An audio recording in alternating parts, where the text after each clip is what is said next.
Ma'asyiral hadirin wal hadirat minal muslimin wal muslimat, para penuntut ilmu, saudara-saudari dimanapun berada, alhamdulillah kita bersyukur kepada Allah Subhanahu wa taala, kembali kita diberikan kemudahan untuk bisa mengawali hari kita dengan kebaikan, dengan ibadah yang mulia, ibadah yang sangat agung, ibadah salat subuh. Mudah-mudahan ibadah kita diterima Allah Subhanahu wa taala, serta doa dan zikir kita menjadi amal yang makbul di sisinya, yang tercatat dalam catatan kebaikan pada lembaran-lembaran amal saleh kita. Kemudian ucapan salat dan salam untuk Nabi kita Muhammad sallallahu alaihi wasallam.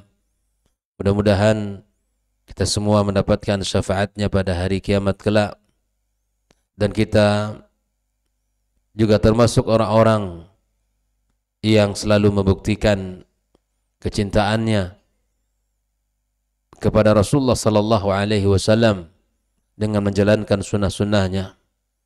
Dan kita berharap kepada Allah Subhanahu wa taala kita juga mendapatkan izin untuk bisa meneguk di telaganya yang telah disediakan oleh Rasulullah SAW, yang telah diberikan oleh Allah Tabaraka wa Ta'ala kepada umat Muhammad sallallahu alaihi wasallam.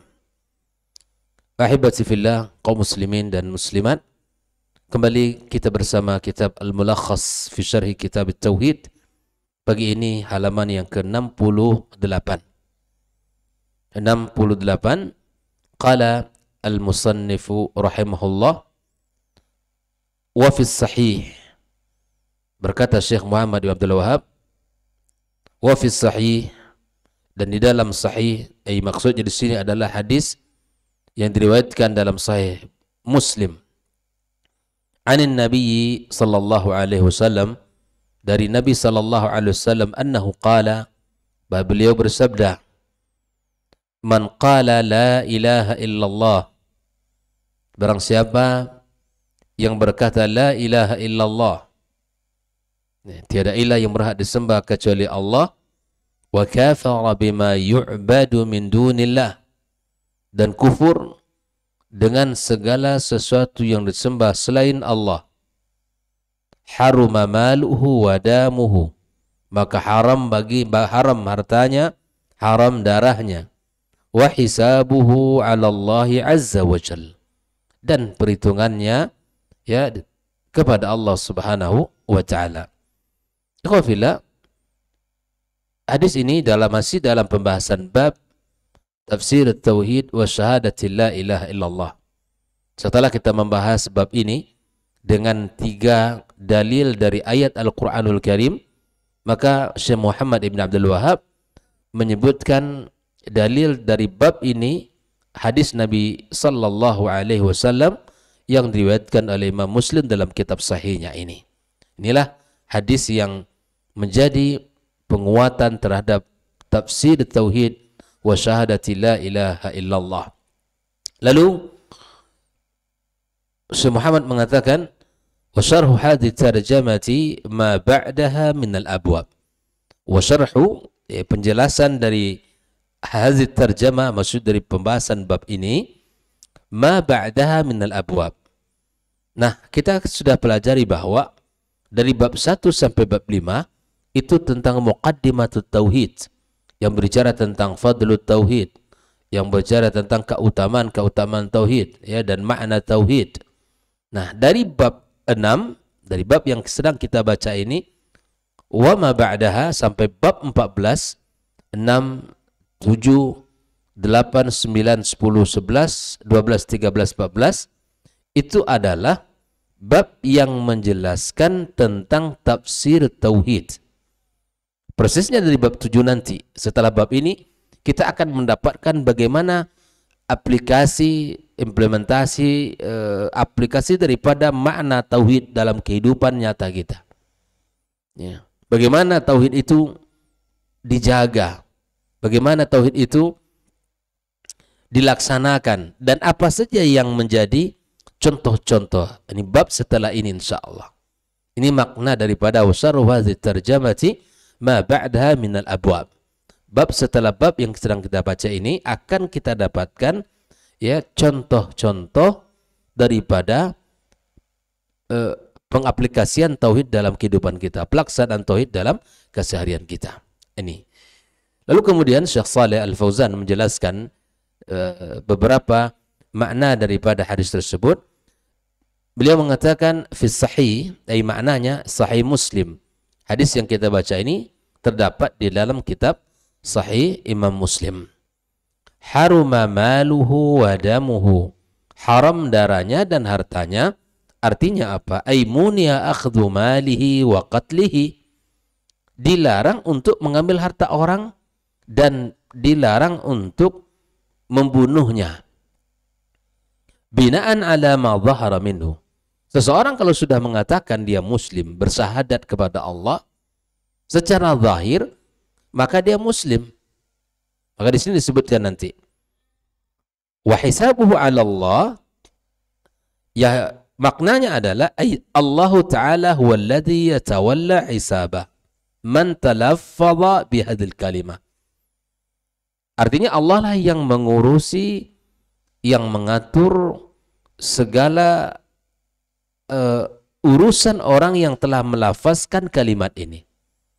Fayujazihi ala hasbi niyatihi wa i'tiqadi. Maka Allah akan memberikan balasan kepada seseorang berdasarkan niat dan keyakinan. Kalau dia sudah melafazkan la ilaha illallah secara zahir, maka dia secara zahir kita menghukumi, dan Allah akan memberikan balasan kepada orang yang mengucapkan tersebut. Ini makna wa hisabuhu 'ala Allah. Allah yang akan memberikan balasannya sesuai dengan niat orang, sesuai dengan keyakinannya. Lalu kemudian Syekh Shalih Al-Fauzan menjelaskan makna tarjama. At-tarjama wa syarh hadhihi tarjama, artinya tarjamatul kitab wal babi. Terjemah kitab ini adalah al-bab, ya, bab Fatihatuhu dan pembukanya. Wal muradu biha huna, maksudnya adalah qauluhu babu tafsir tauhid wa syahadati la ilaha illallah. Maksud daripada bab di sini adalah penjelasan tauhid dan persaksian tiada ilah yang berhak disembah melainkan Allah Subhanahu wa taala. Inilah beberapa makna mufradat. Lalu kemudian Syekh Shalih Al-Fauzan menjelaskan makna al-ijmali lil hadithi, makna global daripada hadis ini. Apa yang dimaksudkan oleh Nabi Muhammad sallallahu alaihi wasallam? Yubayyinu sallallahu alaihi wasallam fi hadzal hadithi. Nabi Muhammad menjelaskan dalam hadis ini annahu la yahrumu qatlul insani wa akhdhu malihi, bahwa tidak dibolehkan membunuh manusia dan mengambil hartanya illa bimajmu'i amraini, kecuali berkumpul dua syarat ini. Saya ulangi bahwa dalam hadis ini Nabi Muhammad menjelaskan bahwa la yahrum, tidak dilarang. Di sini maksudnya tidak diperangi, ya. Maksudnya tidak diperangi, tidak boleh diperangi, ya, dan tidaklah haram. Annahu la yahrumu qatlul insan, tidaklah haram membunuh manusia. Di sini adalah memeranginya maksudnya. Wa akhdhu malihi, atau mengambil hartanya, kecuali berkumpul dua syarat ini. Yang pertama, al-awwal qaulu la ilaha illallah, ya, biar perkataan la ilaha illallah. Kalau dia sudah mengucapkan la ilaha illallah, maka tidak boleh bagi kita untuk mengambil hartanya atau membunuhnya. Artinya kita tidak boleh memeranginya dan kita tidak boleh menumpahkan darahnya kalau dia sudah mengucapkan la ilaha illallah. Nah, terkait dengan orang yang kafir, ikhwafillah, ini tentu hukumnya di dalam Islam ada kafir dhimmi, ada kafir harbi. Kafir dhimmi itu orang yang terjaga, terlindungi. Di negeri kita, orang-orang yang tidak beriman, orang yang kafir, mereka punya hak untuk layak hidup di sini. Mereka juga punya jiwa yang dilindungi oleh undang-undang untuk bisa hidup damai. Ini namanya kafir zimmi. Bahkan ada orang bertetangga dan kita sebagai muslim tidak boleh membunuhnya, tidak boleh memeranginya atau mengambil hartanya secara semena-mena karena mereka kafir zimmi yang tinggal di negara kita, dijaga dan dilindungi oleh undang-undang, oleh konstitusi kita, oleh negara kita. Maka siapapun yang bertetangga dengan orang kafir hari ini di negeri kita, maka hiduplah bertetangga sebagaimana mereka berhak mendapatkan penghormatan, kita juga demikian. Mereka berhak mendapatkan penjagaan dari hartanya, kita juga demikian. Adapun kafir harbi, itu kafir yang memerangi. Seperti yang terjadi di saudara kita di mana? Ya, di Gaza, itu wajib untuk diperangi karena mereka memerangi kaum muslimin. Mereka memerangi kaum muslimin. Nah, kita wajib untuk memerangi mereka. Ini namanya kafir. Nah, adapun orang-orang yang telah mengucapkan la ilaha illallah, ini tidak boleh diperangi.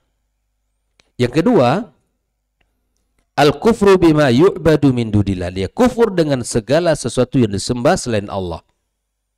Ya. Fa idza wujida hadzal amrani, kalau ada dua perkara ini, terdapat dua perkara ini. Yang pertama apa tadi? Mengucapkan la ilaha illallah. Yang kedua, kufur dengan segala sesuatu yang disembah selain Allah.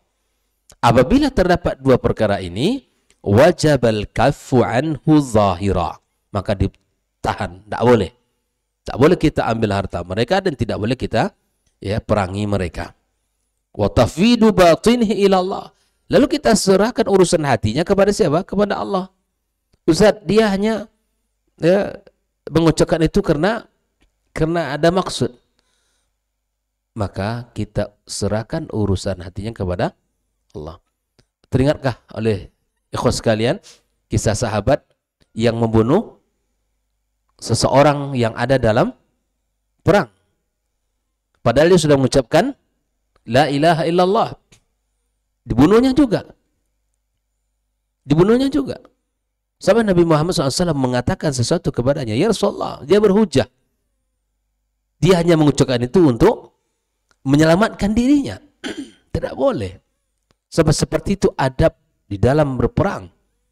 Sampai saat terjepit dia mengucapkan la ilaha illallah, tidak boleh kita membunuh mereka. Maka di sini,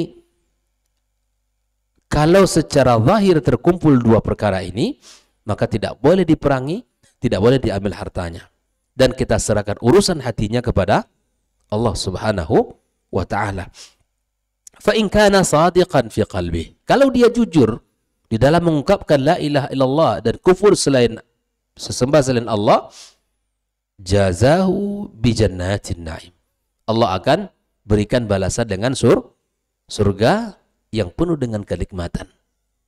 Wa in kana munafiqan, kalau munafik artinya hanya sekedar lisannya saja yang berucap tapi hatinya kufur, ya kan? Dan dia berlisan mengatakan saya tidak beriman kepada berhala-berhala, tapi hatinya meyakini, azabahul adzabul alim. Allah akan azabnya dengan azab yang pedih. Nah, wa amma fid dunya fal hukmu ala zahir. Adapun hukumnya di dunia ini, maka kita hukum secara zahir. Ya kan? Apa yang diucapkan oleh dia dan apa yang terlihat dari kesehariannya. Secara zahir kita hukumi. Inilah syarat di mana kalau sudah terkumpul dua perkara ini tidak boleh diperangi dan tidak boleh diambil hartanya. Namun apabila dua ini tidak terkumpul, tidak ada, maka secara hukum syariat dia boleh untuk diperangi dan diambil hartanya. Ikhwafillah rahimakumullah. Tentu ini berlaku di dalam agama kita dan tentu ini sesuatu yang harus dipahami dengan benar, tidak sembarangan dan tidak semena-mena. Ya, seperti yang saya katakan tadi, negeri kita ini hidup dengan berbagai macam masyarakat, keyakinan, akidah, dan agama, tentu masing-masing orang mendapatkan hak perlindungan, hak hidup yang sempurna. Oleh karenanya perlu dipahami dengan baik dan benar. Lalu kemudian Syekh Shalih Al-Fauzan menjelaskan munasabatul hadits lil bab, ketersesuaian daripada hadis yang kita baca dengan bab yang sedang kita bahas. Annahu min a'zami, ya, sesungguhnya dari perkara yang agung. Ma yubayyinu ma'na la ilaha illallah, yang menjelaskan makna la ilaha illallah, wa annahul kufur bi kulli ma yu'bad min dunillah. Di antara perkara yang agung yang menjelaskan makna la ilaha illallah, kufur dengan seluruh apa yang disembah selain Allah. Jangan bilang saya beriman kepada Allah, saya ibadah kepada Allah, tapi saya tetap menyembah selain Allah. Ini tidak benar. Tauhidnya nggak benar ini. Ya. Makanya di dalam Islam, konsekuensi daripada la ilaha illallah, kita murnikan tauhid kita. Tidak boleh kita menyerahkan secuil apapun, sekecil apapun kepada selain Allah Subhanahu wa taala. Lalu kemudian Syekh Shalih Al-Fauzan menyebutkan ma yustafadu minal hadisi, yang bisa kita ambil faedah dari hadis yang pertama adalah anna makna la ilaha illallah. Yang pertama, makna la ilaha illallah itu al-kufur bima yu'bad min dunillahi minal asnami wal kuburi wa ghairiha.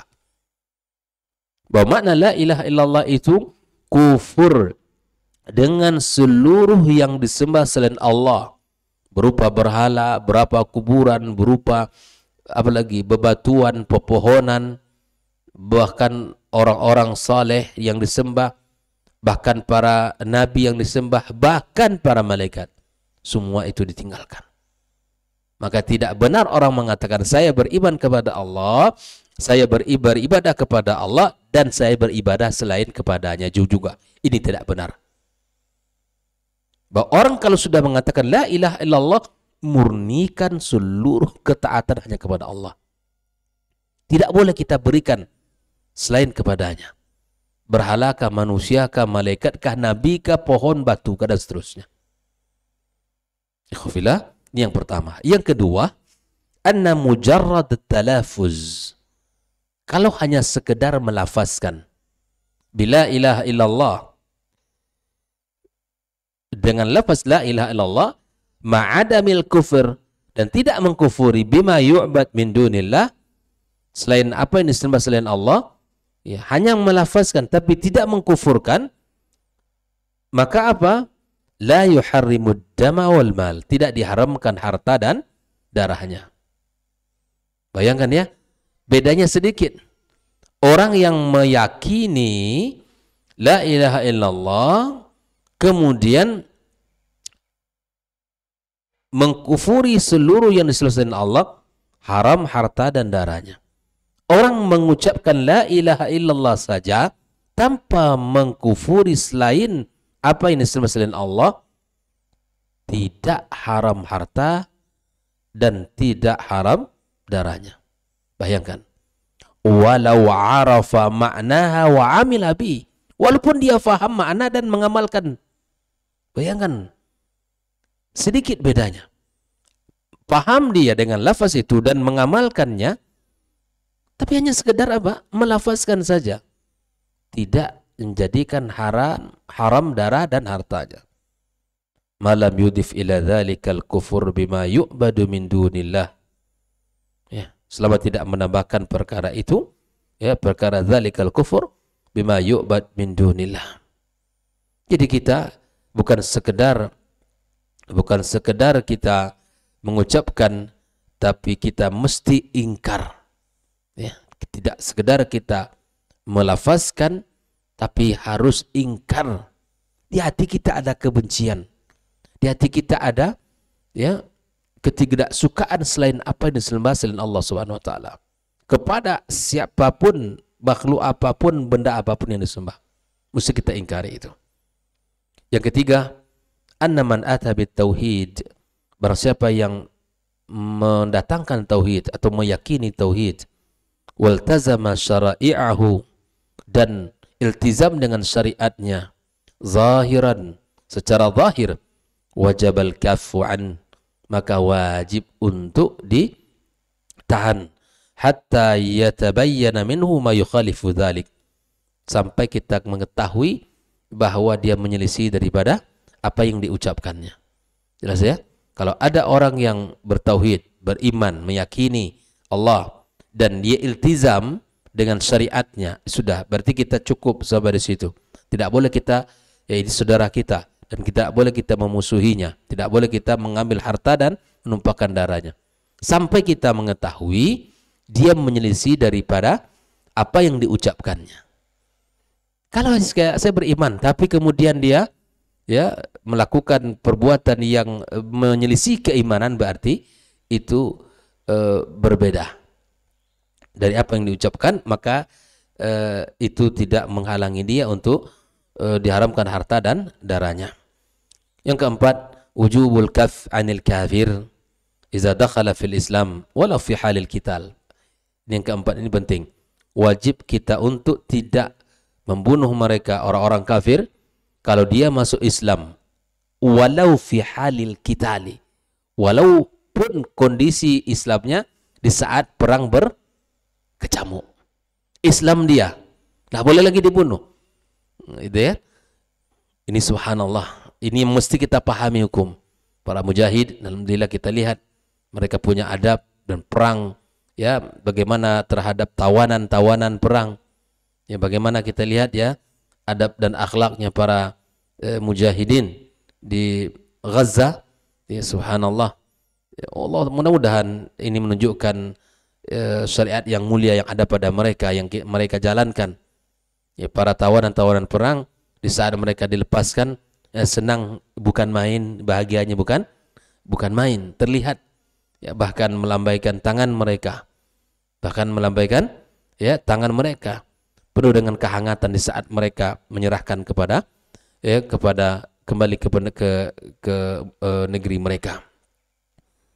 Ketika dia di dalam berperang sekalipun, Islam dia, ya, walaupun tujuan awalnya untuk apa? Untuk menyelamatkan dirinya. Hatta yatabayyan minhu ma yukhalifu dzalik, sampai kita mengetahui ya apa yang diucapkan menyelisih dari apa yang dilakukan.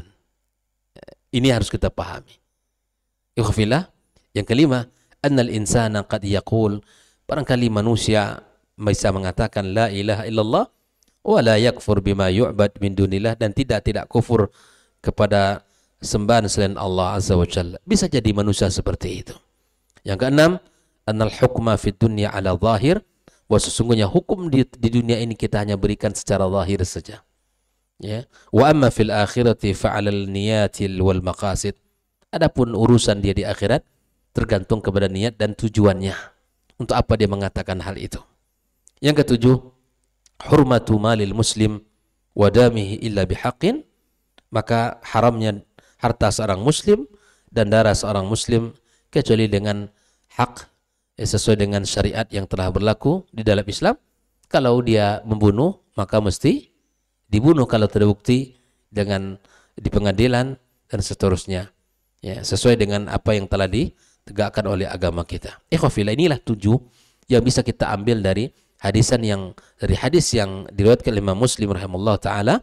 Dan kemudian di sini Syekh Shalih Fauzan menjelaskan wa makna qaulil musannif, penjelasan pengarang kitab ini, wa syarh hadhihi tarjamah ma ba'daha minal abwab, itu artinya annama ya'ti ba'da hadzal bab, adapun yang datang pembahasan setelah bab ini ya, dari bab-bab berikutnya, dari bab 7 sampai bab 14, fihi, maka di dalam bab tersebut ma yubayyinu tauhida, menjelaskan tauhid, wa yuwaddih makna la ilaha illallah, dan menjelaskan makna la ilaha illallah, wa bayan asya' katsirah, dan akan menjelaskan banyak, menjelaskan sesuatu ya minasyirkil asghar, dari syirik kecil, wal akbar, bentuk-bentuk syirik kecil, bentuk-bentuk syirik besar, wa ma yuwassilu ila dzalika minal ghulu wal bid'ah, dan bahkan kesyirikan itu akan mengantarkan seseorang kepada perkara-perkara yang ghulu, melampaui batas ya, wal bid'ah, dan kepada perkara-perkara bid'ah. Jadi bab-bab berikut ini adalah seperti contoh-contoh aplikasi daripada kesyirikan itu dalam kehidupan nyata. Inilah yang dimaksudkan dengan perkataan daripada musannif ini. Bab 1 sampai 5 itu bicara penjelasan muqaddimah tentang tauhid. Bab 6 dijelaskan tentang penjelasan tafsir daripada tauhid, dan bab setelahnya jam 7 dan ke-14 itu adalah contoh-contoh bagian daripada syirik-syirik besar, bahkan syirik-syirik kecil ya, yang menjadikan orang jika itu dilakukan kepada sikap ghulu dan bahkan masuk kepada perkara yang diada-ada dalam urusan agama, mimma yajibu tarkuhu, dan memang yang merupakan wajib untuk ditinggalkan, min madmuni la ilaha illallah, daripada makna la ilaha illallah itu sendiri. Jadi apa yang akan kita bahas setelah ini adalah hal-hal yang banyak dilakukan oleh orang dan itu harus kita tinggalkan.